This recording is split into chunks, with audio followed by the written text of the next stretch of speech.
Son las 7:15 y hay toda una polémica que se ha llevado al campo político, la terminación del contrato entre el gobierno y Cable Andino, la empresa que pertenece en su mayoría al grupo Telconet, que pertenece a la familia Topic. César Martín, el ministro de Telecomunicaciones, está con nosotros. Ministro, buenos días, gracias por acompañarnos. Y empiezo por ahí, porque este tema no es un error de tiempos. Buenos días, Milton. Un saludo a usted y a toda la audiencia. Lo que tenemos nosotros es un proceso que ha concluido en la extinción de un título habilitante a la empresa Cable Andino. Este es un proceso que inició en enero de este año, cuando esta empresa solicitó una ampliación de capacidad en su título habilitante. Como le corresponde a las instituciones del Estado, en este caso el Arcotel, se tuvo que hacer un análisis completo que incluye la revisión del génesis del título habilitante que se pretendía expandir. Y es allí donde se encuentran estas irregularidades que se han establecido. Es un proceso que ha tomado su tiempo y definitivamente nos lleva a esta condición de tener que declarar la extinción del título. Ya voy a preguntarle sobre el tema de las irregularidades. Lo que le quiero preguntar es, se abre un proceso que termina justo en un momento en que no se califica a Topic para la candidatura presidencial, en que pasan algunas cosas dentro del campo político. Entonces, claro, muchos dicen, esto es venganza del presidente de la República contra Jan Topic. No contento con dejarlo fuera de las elecciones, le quiere dejar sin su negocio. Eso es lo que leen algunas personas.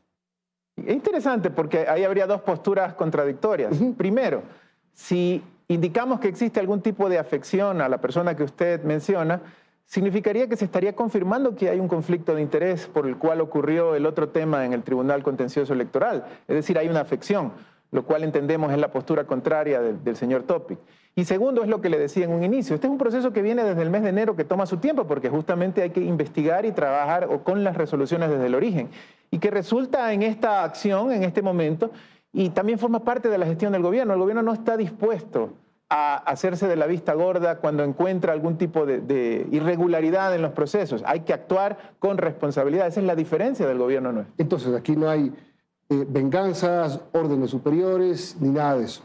Definitivamente el Arcotel, como una agencia independiente, ha actuado en función de sus competencias y en función de las actividades que responsablemente debe actuar. Ahora sí, vamos al tema absolutamente técnico. ¿Qué irregularidades encontraron ustedes en la actividad de Cable Andino? Bueno, al hacer la inspección solicitada se encontraron 3 puntos muy importantes. El primero es la no presentación a tiempo de la garantía de fiel cumplimiento del contrato y de la garantía de todo riesgo, que según se establecía debió haber sido entregada al inicio de la concesión. Estas garantías fueron entregadas 2 años después, es decir, el Estado estuvo desprovisto de las seguridades requeridas por 2 años. Adicionalmente, no se encontró o no se demostró la viabilidad financiera para entrar en una operación tan importante, requisitos también establecidos. Es muy importante notar que la ausencia de esas garantías pudo haber representado una afección muy importante a la ciudadanía en la prestación de los servicios. Hoy algunas personas, y quiero aprovechar para insistir que precisamente en base a esos documentos, es que hoy yo puedo garantizarle a la ciudadanía que no va a haber ningún tipo de interrupción al Internet. ¿Por qué? Porque el proveedor, al entrar en este proceso de reversión de los bienes afectos al servicio, tiene o está en la obligación, por la ley, por la Constitución y por la Ley Orgánica de Telecomunicaciones, de mantener el servicio a los usuarios. Una manera de que el Estado garantice que esos servicios se mantengan es precisamente con las famosas garantías que en esos 2 primeros años no existieron y estuvieron en firme. Ese servicio de Internet, que es lo que preocupó a muchas personas, lo tiene que dar entonces la empresa que tiene todavía a cargo esta operación. Este es un punto muy interesante, Milton, y permítame explicarlo un poquito de la manera técnica. Pensemos al sector del Internet de las telecomunicaciones como una cadena con 3 eslabones. El primer eslabón es cómo llega el Internet al Ecuador. Puede llegar de varias vías, puede llegar en forma satelital, pero en este caso concentrémonos con la fibra óptica. La fibra óptica llega desde el exterior hacia el Ecuador. En el Ecuador existen 5 cables submarinos. 5 cables submarinos, del que estamos con objeción en este momento es uno de los 5. Que no tiene la mayoría de la operación, es decir, tiene un pedazo de este pastel de cables submarinos, que no es la mayoría, es 15%. Entre el 15 y el 16%, pero hablando de flujo de datos, no de usuarios. La empresa Telconet representa casi el 40%. ¿30%? Aproximadamente el 40-50% la empresa Telconet y sus afiliadas del consumo, ahí sí de personas, ¿no? De exacto, el servicio de distribución de Internet, digamos. Permítame continuar con la cadena. Entonces tenemos este proveedor. El proveedor Cable Andino está en ese primer eslabón de la cadena, es decir, traer el Internet del exterior hacia el Ecuador. De ahí existe el segundo eslabón, que son los denominados carriers o transportadores. ¿Qué hacen los carriers?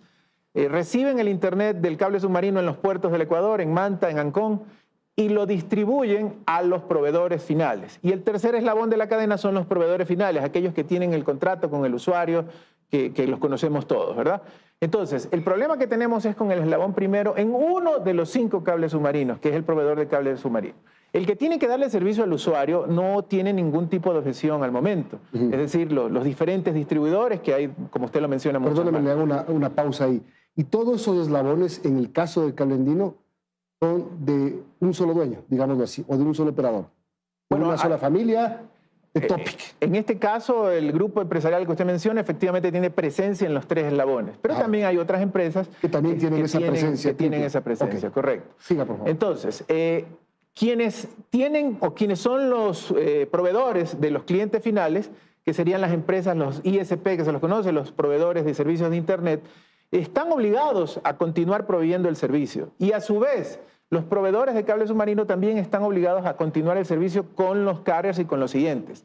La Constitución establece que a través, y la Ley Orgánica de Telecomunicaciones lo dice claramente, que cuando existe un proceso como este de extinción de título habilitante, tiene que haber un proceso de resolución de los activos. Haciendo una analogía, es como que ocurrió un divorcio, pero ahora viene el proceso de división de bienes. Y durante ese proceso de división de bienes, usted no puede vender o enajenar algún otro bien que no sea sujeto de esta resolución contractual. En este caso, si ocurriese, esto está penado por la ley hasta con prisión. Ajá. Ahora, tienen que entregarse los bienes al Estado, es decir, tiene que haber un proceso de devolución. Hay un proceso primero, el proceso es bastante elaborado. La primera parte, como en todo proceso lo establece la Ley Orgánica de Telecomunicaciones, tiene que existir un proceso de valoración de los bienes afines al servicio. Y luego de ese proceso, el Estado tiene 2 caminos. Un camino es, con sus recursos, pagar esos bienes y obtenerlos, o también abrir un proceso para que una tercera persona pueda activar y pueda participar para obtener ese título habilitante con esos bienes adquiridos. Ahora, lo que el gobierno, lo que el Estado ha dejado de percibir, según la Contraloría, desde el 2017, $1 millón. Bueno, ¿cómo es el manejo, verdad, en este tema? Normalmente existen 2 tasas que el Estado, digamos, factura a través de esto. El 1%, que es una tasa afín a todos los servicios de telecomunicaciones, y existe el 0,5%, que es parte del proceso de concesión. Aquí hay un tema importante que dentro de la resolución se lo pone también en consideración de las autoridades competentes. Al haber esta posibilidad de pertenecer a los eslabones y de ponerse los precios internamente entre la misma empresa, hay la posibilidad, pues, de que ciertos recursos hayan sido manejados por una de las cadenas del eslabón y no por la otra, afectando, por supuesto, la recolección que el Estado pudiese tener. ¿De quién es el cable? El cable es del Estado. A ver, el dominio, efectivamente, de los servicios de telecomunicaciones le pertenece al Estado. Y ese es un punto muy importante. Todos esos dominios, al ser lo mismo que el aire cuando hablamos de las señales de frecuencia, le pertenecen y están bajo el control del Estado. Porque no es lo mismo que venga una empresa privada y ofrezca un servicio de venta de computadoras, donde todo su bien es afín porque no es un servicio público ni es un sector estratégico. Si yo vengo con un servicio que es estratégico y público y utilizo los dominios del Estado, estoy sujeto a las regulaciones del Estado y al final la expropiación de esto le corresponde al Estado y lo que ha hecho es otorgarle un derecho de título habilitante para que lo haga otra empresa. Es como el tema de las telecomunicaciones. En temas de televisión, por ejemplo, la frecuencia es del Estado, pero el título habilitante es para la empresa que opera un medio de comunicación. Más o menos así. Pero el Estado recibe dinero de esto. Correcto. Tiene que participar de la ¿En cuánto ha participado en el tema de Cable Andino? Bueno, la facturación del Cable Andino en promedio ha estado en $3 millones anuales, que contrasta mucho con la facturación del tercer eslabón, que es de cerca de 300 millones anuales, ¿verdad? Mientras que el proveedor de cable, que es el primero del eslabón, cobra 3. Esos son temas que se le ha puesto en consideración a las autoridades pertinentes para que se investigue, porque la facturación o la que cobra el Estado por el servicio de Internet es el 1%, mientras que por el efecto de Cable Andino es el 1.5%. Entonces, el tema de la Superintendencia de Control del Mercado tiene que investigar, se le ha pedido también que lo haga, ¿verdad? ¿Cómo se está manejando esa cadena y ese eslabón? Arcotel tendrá que entregar título habilitante para la operación del cable submarino a otra empresa. A otra empresa o determinarlo si puede hacerlo el Estado mismo, dependiendo de los recursos. ¿Y usted por qué se inclina? Bueno, se tiene que hacer primero el estudio, tenemos que valorar los bienes activos, tenemos que considerar los efectos de amortización para poderlo considerar y tomar la decisión de acuerdo a las finanzas del Estado. En esa transición entre que se retiró el título habilitante a la empresa Cable Andino y la entrega a una nueva operadora, ¿ahí es cuando puede haber un apagón de Internet o no? No puede haber un apagón de Internet en ninguno de los puntos de la cadena. No hay una justificación ni técnica y mucho menos legal para que esto ocurra. Si llegara a ocurrir, existen sanciones específicas, tanto en la Ley Orgánica de Telecomunicaciones como en la Constitución y en el COIP, que inclusive llega a demandas y temas penales que incluyen en prisión para las personas involucradas. Es un servicio público y es importante que la ciudadanía entienda que no se puede suspender.